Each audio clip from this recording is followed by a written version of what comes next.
രാജ്യമനസാക്ഷിയെ ഞെട്ടിച്ച ബലാത്സംഗ കൊലപാതക കേസിലാണ് പത്താൻകോട്ട് കോടതി വിധി വന്നത്. 8 വയസ്സുകാരിയുടെ നീതിക്കായുള്ള കുടുംബത്തിന്റെ 1.5 വർഷത്തെ പോരാട്ടമാണ് ഫലം കണ്ടത്.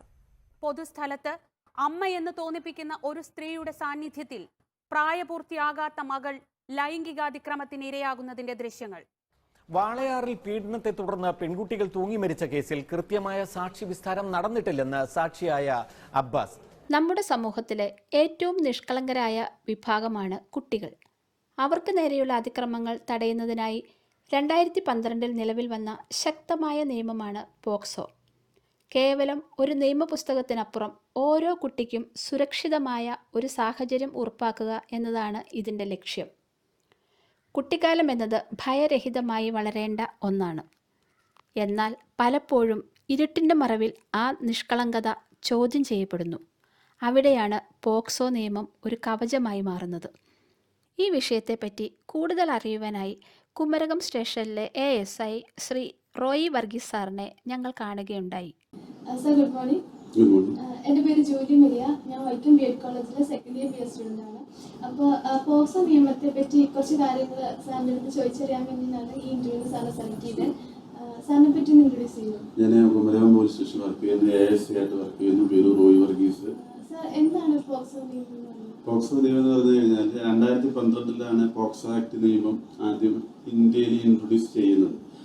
അന്ന് ഇന്ത്യയിൽ നിലവിലിരുന്നത് IPC, CRPC, Indian evidence act, അങ്ങനെ 3 മേജർ വകുപ്പുകളാണ് അതിൻ്റെ നിലനിൽക്കുന്നത്. അപ്പം അതിന് IPC ആണ് നമ്മൾ ഒഫൻസ് ശിക്ഷയ്ക്ക് അന്ന് നിലവിലുണ്ടായിരുന്ന നിയമം എന്ന് പറഞ്ഞു. അപ്പോൾ ആ IPC നിയമം കുട്ടികൾക്കെതിരെയുള്ള കുറ്റകൃത്യങ്ങൾ തടയുന്നതിന് പര്യാപ്തമല്ല എന്ന് ഗവൺമെൻറ് മനസ്സിലാക്കിയതിൻ്റെ അടിസ്ഥാനത്തിൽ സ്പെഷ്യൽ ആൻഡ് ലോക്കൽ ലോസ് എന്ന ഇതിൽ പോക്സോ ആക്ട് ഇന്ത്യയിൽ 2012 ഇംപ്ലിമെൻ്റ് ആവുന്നു. പോക്സോ ആക്ട് എന്ന് പറഞ്ഞു കഴിഞ്ഞാൽ protection of children from sexual offence act എന്നാണ് പോക്സോ ആക്ട് പറയുന്നത്. അപ്പോൾ ചിൽഡ്രൻ എന്ന് പറയുന്നത് ജെൻഡർ ഇക്വാലിറ്റിയാണ്. ആണാകാം, പിന്നെ പ്രത്യേകിച്ച് പെൺകുട്ടിയെന്നോ ആൺകുട്ടിയെന്നോ അതിൽ പറയുന്നില്ല. ചിൽഡ്രൻ, കുട്ടി എന്നാണ് പറയുന്നത്. അപ്പം അങ്ങനെ 2012 ഇന്ത്യയിൽ ആദ്യമായിട്ട് പോക്സോ ആക്ട് നിയമം വരുന്നത്. 18 വയസ്സിന് താഴെയുള്ള എല്ലാവരെയും കുട്ടികളായി കാണുന്ന ഈ നിയമം മറ്റു നിയമങ്ങളിൽ നിന്ന് വ്യത്യസ്തപ്പെടുത്തുന്നത് എന്താണ്? 18 വയസ്സ് താഴെ കുട്ടികളായിട്ട് കാണുന്നതിൽ മറ്റ് നിയമങ്ങളിൽ വ്യത്യാസമായി ഈ നിയമം ശിക്ഷ കൂടുതലാണ്. IPC സെക്ഷനിലേക്കാളും ഇരട്ടിയോളം ശിക്ഷ പോക്സോ ആക്ട് നിയമത്തിന് പറയുന്നുണ്ട്. അതുകൊണ്ട് തന്നെ ഈ പോക്സോ ആക്ട് നിയമങ്ങളിൽ സ്പെഷ്യൽ ആൻഡ് ലോക്കൽ ലോസിൽ പാലിക്കേണ്ട ചില IPC സെക്ഷനിൽ നമുക്ക് സ്വാഭാവികമായിട്ടും നടപടിക്രമങ്ങൾ ഈ പോക്സോ ആക്ട് നിയമത്തിലേക്ക് തമ്മിൽ വ്യത്യാസമുണ്ട്. കൂടുതലായിരിക്കും. പോക്സോ ആക്ട് നിയമത്തിൽ ശിക്ഷ കൂടുതലായതുകൊണ്ട് ഇത് ദുരുപയോഗം ചെയ്യാതിരിക്കാൻ വേണ്ടി കുറെ നടപടിക്രമങ്ങൾ അതിൽ പറയുന്നുണ്ട്. ആ നടപടിക്രമങ്ങൾ പാലിച്ചില്ലെങ്കിൽ പോക്സോ ആക്ട് നിയമത്തിന്റെ ഇതിൽ വിട്ടുപോകും. അപ്പൊ ഈ നടപടിക്രമങ്ങൾ കൂടുതലായിട്ട് ഈ ശിക്ഷ കൂടുതലുള്ളതായിട്ട് അത് ദുരുപയോഗം ചെയ്യാതിരിക്കാൻ വേണ്ടി പോക്സോ ആക്ട് നടപടിക്രമം കൂടുതലായിട്ട് പറയുന്നുണ്ട്. ആൺകുട്ടികൾക്കും ഈ നിയമമായി തുല്യപരീക്ഷ നൽകുന്നതുകൊണ്ട് അവർക്കെതിരെയുള്ള കുറ്റകൃത്യങ്ങൾ അല്ലെങ്കിൽ എന്തെങ്കിലും കൂടുതലായി വരുന്നുണ്ടോ? പോക്സോ ആക്ട് നിയമത്തിൽ പെൺകുട്ടിയെന്ന് ആൺകുട്ടിയെന്ന് പറയുന്നില്ല. ട്രാൻസ്ജെൻഡർ വരെ അതിൽ 18 വയസ്സ് താഴെയുള്ള, അതായത് 17 വർഷവും 364 ദിവസവും, 17 വർഷവും 365 ദിവസമായ 18 വയസ്സാണ്. അപ്പോൾ പോക്സോ ആക്ട് നിയമത്തിന്റെ പരിധിയിൽ വരുന്നത് 18 വയസ്സിന് താഴെ, അതായത് 17 വർഷവും 364 ദിവസവും വരെ പ്രായമുള്ള എല്ലാവരും ഈ പോക്സോ ആക്ട് നിയമത്തിന്റെ പരിധിയിൽ വരും. അതിൽ ആൺകുട്ടിയെന്നോ പെൺകുട്ടിയെന്നോ ട്രാൻസ്ജെൻഡർ ഒന്നും പറയുന്നില്ല. എല്ലാവരും കുട്ടി എന്നുള്ള കൺസെപ്റ്റ്. 16 വയസ്സുള്ള ഒരു പെൺകുട്ടിയും 15 വയസ്സുള്ള ഒരു ആൺകുട്ടിയും തമ്മിലൊരു സ്നേഹമുണ്ട്. പക്ഷെ അതിൽ ഈ 16 വയസ്സുള്ള പെൺകുട്ടിയെ പ്രതിയാക്കിയാണ് നമ്മൾ കേസ് രജിസ്റ്റർ ചെയ്തത്. കുട്ടിക്ക് പേടി തോന്നാതിരിക്കാനായിട്ട് ഒരു പോലീസ് ഉദ്യോഗസ്ഥൻ ആദ്യം ചെയ്യുന്നത് കുട്ടിക്ക് പേടി തോന്നാതിരിക്കാനായിട്ട് കുട്ടിക്ക് കംഫർട്ടബിളായ സ്ഥലത്ത് വെച്ച് മൊഴിയെടുക്കുക എന്നുള്ളതാണ് ആദ്യം ചെയ്യുന്നത്. കുട്ടിയെ ഒരിക്കലും പോലീസ് സ്റ്റേഷനിലേക്ക് വരാൻ നിർബന്ധിക്കാൻ പാടില്ല. കുട്ടിയോട് ആദ്യം നമ്മൾ ചോദിക്കും, കുട്ടി വീട്ടിലാണോ കംഫർട്ടബിൾ? ചിലപ്പോൾ വീടായിരിക്കും അതിൻ്റെ പ്ലേസ് ഓഫ് ഓക്യുപ്പൻസ്, അതുകൊണ്ട് ചിലപ്പോൾ വീട് കംഫർട്ടബിൾ അല്ലായിരിക്കും.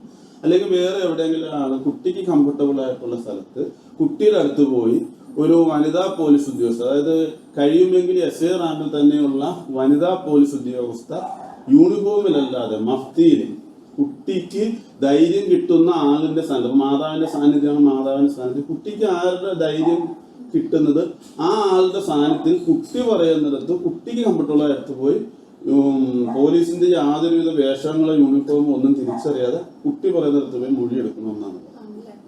പോലീസ് യൂണിഫോം കണ്ട് കുട്ടി പേടിക്കാറുണ്ടോ? പോലീസ് യൂണിഫോമിൽ പോകാൻ പാടില്ല. പോക്സോ ആക്ടിൽ തന്നെയാണ് പറയുന്നത്. കുട്ടിയുടെ പോക്സോ ആക്ടിൽ പ്രത്യേകിച്ച് ഈ പോക്സോ ആക്ടിൽ പറയുന്നത് ഒന്ന് കഴിയുന്നിടത്തോളം ഒരു വനിതാ പോലീസ് ഉദ്യോഗസ്ഥയായിരിക്കണം മൊഴിയെടുക്കേണ്ടത്. കുട്ടിയും ഈ അക്യൂസ്ഡും തമ്മിൽ യാതൊരുവിധ കാരണവശാലും കാണാൻ പാടില്ല. കുട്ടിയുടെ പേരോ ഐഡന്റിറ്റിയോ കുട്ടിയുടെ മാതാപിതാക്കളോ കുട്ടിയുടെ തിരിച്ചറിയുന്ന ഐഡന്റിറ്റിയോ യാതൊന്നും വെളിപ്പെടുത്താൻ പാടില്ല. കുട്ടിക്ക് വേണ്ടിയിട്ടുള്ള കൗൺസിലിംഗ് കൊടുക്കണം. CWCയിൽ അറിയിക്കണം. കുട്ടിക്ക് വേണ്ടിയുള്ള കൗൺസിലിംഗ് കൊടുക്കണം. അങ്ങനെ കുറേ നടപടിക്രമങ്ങൾ ഈ പോക്സോ ആക്ടിൽ പറയുന്നുണ്ട്. പക്ഷെ IPCയിൽ അതൊന്നും ഇല്ല. അതുകൊണ്ട് നമുക്ക് പോക്സോ ആക്ട് എഴുതുമ്പോൾ പോക്സോ ആക്ടിലെ നടപടിക്രമങ്ങളാണ് അതിൽ പാലിക്കേണ്ടത്. കുട്ടിക്ക് ഒരു മാനസിക പരിഗണന അല്ലെങ്കിൽ പിന്തുണ എന്ന രീതിക്ക് എങ്ങനെയായിരിക്കും? കുട്ടിക്ക് മാനസിക പിന്തുണ കൊടുക്കാനായിട്ട് നമ്മൾ മൊഴി എടുക്കുന്ന സമയത്ത് തന്നെ നമ്മുടെ സ്റ്റേഷനിലെ ഒരു വനിതാ പോലീസ് ഉദ്യോഗസ്ഥ വിക്ടിം ലൈസൺ ഓഫീസറായിട്ട് നിയമിക്കും. കുട്ടിക്ക് അതായത് അതിജീവിത കുട്ടി നമ്മൾ ഈ വിക്ടിമിൽ നമ്മൾ അതിജീവിത എന്ന വാക്കാണ് ഉപയോഗിക്കുന്നത്. അതിജീവിത അല്ല അതിജീവിത സർവൈവൽ എന്നുള്ള വാക്കാണ് നമ്മൾ ഉപയോഗിക്കുന്നത്. അല്ലാതെ പേര് പറയാൻ പാടില്ല. കുട്ടിയുടെ പേര് നമ്മൾ മൊഴി FIR-ലോ വേറെ ഒന്നും അതിജീവിത എന്നുള്ള സർവൈവൽ എന്നുള്ള വാക്കാണ് ഉപയോഗിക്കുന്നത്. അങ്ങനെ മൊഴി എടുത്തു കഴിയുമ്പോൾ തന്നെ നമ്മൾ ഒരു വിക്ടിം ലൈസൺ ഓഫീസറായിട്ട് ഒരു വനിതാ പോലീസ് ഉദ്യോഗസ്ഥരെ നിയമിക്കുക. ആ വിക്ടിം ലൈസൺ ഓഫീസറാണ് പിന്നീട് കുട്ടിയുടെ കാര്യങ്ങളെല്ലാം കുട്ടിക്ക് വേണ്ട കൗൺസിലിങ്ങും കാര്യങ്ങളും CWCയിൽ അറിയിക്കും. ചൈൽഡ് വെൽഫെയർ കമ്മിറ്റിയിൽ അറിയിക്കും. അപ്പോൾ അവരുമായിട്ട് സഹകരിച്ചുകൊണ്ട് കുട്ടിക്ക് വേണ്ട ധൈര്യം കൊടുക്കുന്നതിനും കൗൺസിലിംഗ് കൊടുക്കുന്നതിനും വിക്ടിം ലൈസൺ ഓഫീസറും ചൈൽഡ് വെൽഫെയർ കമ്മിറ്റി അംഗങ്ങളും തമ്മിലാണ് കുട്ടിക്ക് വേണ്ട കാര്യങ്ങൾ ചെയ്യുന്നത്. കുട്ടിയെ സ്ഥലത്ത് നിന്ന് വേറെ ഏതെങ്കിലും സുരക്ഷിത കേന്ദ്രത്തിലേക്ക് മാറ്റി പാർപ്പിക്കണമെങ്കിൽ നമ്മൾ അങ്ങനെ മാറ്റി പാർപ്പിക്കും.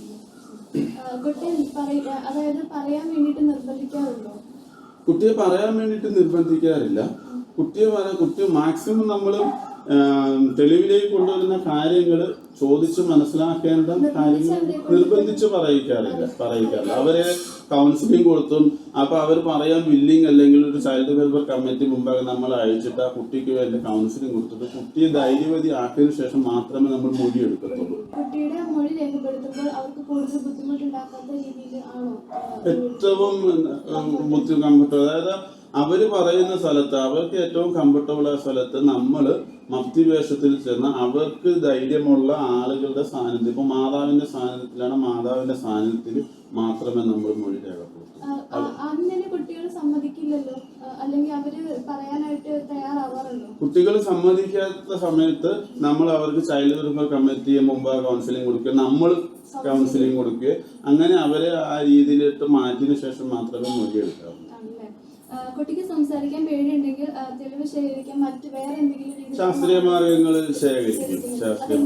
അതൊന്ന് പറഞ്ഞ കുട്ടി ഇപ്പൊ ഗർഭിണിയാണെങ്കിൽ ഒന്ന് നമ്മൾ മെഡിക്കൽ പരിശോധന നടത്തി നമ്മൾ സ്വാബ് സ്മിയർ അങ്ങനെയുള്ള സ്രവങ്ങൾ ശേഖരിക്കും, ബ്ലഡ് സാമ്പിൾ ശേഖരിക്കും, പിന്നെ ഈ ഹെയർ നെയിൽ ക്ലിപ്പിങ്സ് അങ്ങനെയുള്ള ശരിക്കും കുട്ടികളുടെ വസ്ത്രങ്ങൾ ബന്ധോസിലെടുക്കും. പിന്നെ ഗർഭിണിയാണ് നമ്മൾ അബോർഷൻ ചെയ്തിട്ട് ഫെറ്റസ് സാമ്പിൾ എടുത്തിട്ട് DNA പരിശോധനയ്ക്ക് അയക്കും. അങ്ങനെ ശാസ്ത്രീയ മാർഗങ്ങൾ ഉപയോഗിക്കും. ഇത്തരം കേസുകൾ കൈകാര്യം ചെയ്യുമ്പോൾ നിങ്ങൾ നേരിടുന്ന ബുദ്ധിമുട്ടുകൾ എന്തൊക്കെയായിരിക്കും? ഇത്തരം കേസുകൾ കൈകാര്യം ചെയ്യുമ്പോൾ ഞങ്ങൾ നേരിടുന്ന ബുദ്ധിമുട്ടുകൾ ഈ പോക്സോ ആക്ടിൽ പറയേണ്ട കുറെ നടപടിക്രമങ്ങൾ പാലിക്കണം. ആ പാലിക്കുന്നതിന് വേണ്ടി നമ്മൾ ചെയ്യേണ്ട കാര്യങ്ങൾ അതൊന്ന്, കുട്ടി ചിലപ്പോൾ വില്ലിങ് അല്ലായിരിക്കും. അപ്പൊ ആ വില്ലിങ് അല്ലാതിരിക്കുമ്പോൾ നമ്മൾ കുട്ടിക്ക് കൗൺസിലിംഗ് കൊടുത്ത് അതിന്റെ കാര്യങ്ങൾ. പിന്നെ ചിലപ്പോൾ ഒരു വനിതാ പോലീസ്, ഇപ്പൊ രാത്രിയിലെ കാര്യങ്ങൾ വനിതാ പോലീസ് ഉദ്യോഗസ്ഥയിലായിരിക്കും. വനിതാ പോലീസ് ഉദ്യോഗസ്ഥർ നമ്മൾ കൊണ്ടുവന്ന് വനിതാ പോലീസ് ഉദ്യോഗസ്ഥരെ കൊണ്ടുവന്നാണ് മൊഴി എടുക്കാനായിരിക്കും. പിന്നെ അങ്ങനെയുള്ള കുറെ കുട്ടിയുടെ പേര് എങ്ങനെ വെളിപ്പെടുത്തപ്പെട്ടു പോയാൽ അതും പ്രശ്നങ്ങളായിട്ട് വരും. അത് തെളിവ് ശരിക്കും നമ്മൾ മകസറൊക്കെ തയ്യാറാക്കുന്ന സമയത്തെല്ലാം വീഡിയോഗ്രാഫി ചെയ്താണ് മകസറ കാര്യങ്ങളെല്ലാം ചെയ്ത് ആ ക്യാമറ ഉപയോഗിച്ച് വീഡിയോഗ്രാഫി ചെയ്ത് ആ വീഡിയോഗ്രാഫി നമ്മൾ കോടതിയിൽ പ്രസന്റ് ചെയ്യും. കുട്ടികൾ ബുദ്ധിമുട്ട് കാണിക്കാറില്ല, അവരെ അഡ്മിറ്റ് ചെയ്യാറുണ്ട്. ഈ നിയമം വന്നതിന് ശേഷം ജനങ്ങളുടെ മനോഭാവത്തിൽ എന്തെങ്കിലും വ്യത്യാസം വന്നിട്ടുണ്ടോ? ഈ നിയമം വന്നതിന് ശേഷം വേറെ രീതിയിൽ ഇത് ദുരുപയോഗം ചെയ്യപ്പെടുന്ന ഒരു ഇത് ഉണ്ടായിട്ടുണ്ട്. ചില രീതിയിൽ ഫാമിലി റിലേഷൻഷിപ്പ് ബ്രേക്കപ്പ് ആകുമ്പോൾ കുട്ടികൾ ഉപയോഗിച്ചിട്ട് ഈ നിയമത്തിന്റെ പരിധിയിലേക്ക് കുറെ കേസുകളൊക്കെ വരുന്നുണ്ട്. അങ്ങനെ റിലേഷൻഷിപ്പിലുള്ള ആളുകളൊക്കെ പ്രതിയായി പോകുന്ന ചില സാഹചര്യങ്ങൾ ഉണ്ടാകുന്നു. കുട്ടികളെ സംരക്ഷിക്കാനായിട്ട് പൊതുജനങ്ങളോട് എന്താണ് പറയാനുള്ളത്? കുട്ടികളുടെ സംരക്ഷണയ്ക്ക് കുട്ടികളിൽ ഒറ്റയ്ക്ക് കഴിയുന്നതും ഒറ്റയ്ക്കാകാതിരിക്കാനായിട്ട് നോക്കുക. കഴിയുന്ന സോഷ്യൽ മീഡിയയുടെ ഉപയോഗം, ഫോണിന്റെ കാര്യങ്ങൾ, ഫോൺ അതുപോലുള്ള സോഷ്യൽ മീഡിയയുടെ ഉപയോഗം കുറയ്ക്കാൻ ശ്രമിക്കുക. അപ്പൊ ഈ ഒരു വിഷയത്തെ പറ്റി ഇത്രയേറെ അറിവുകൾ പങ്കുവച്ച സാറിന്